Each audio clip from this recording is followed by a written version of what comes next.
Hi అండి.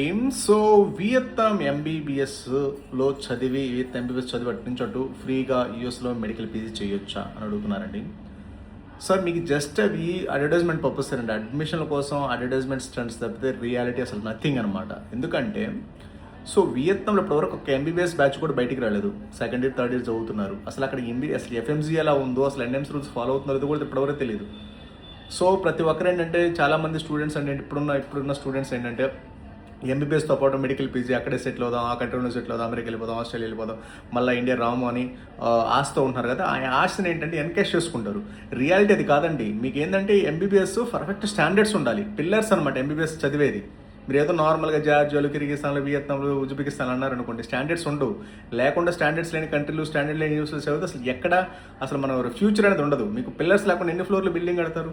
Same లేదంటే Vietnam అంతే, రిమైనింగ్ కంట్రీస్ కూడా 1-2 సార్లు ఆలోచించి ఆ యూనివర్సిటీ సెలక్షన్, కంట్రీ సెలక్షన్ అనేది very very important. Otherwise total time money అంతా వేస్ట్ అయిపోతుంది.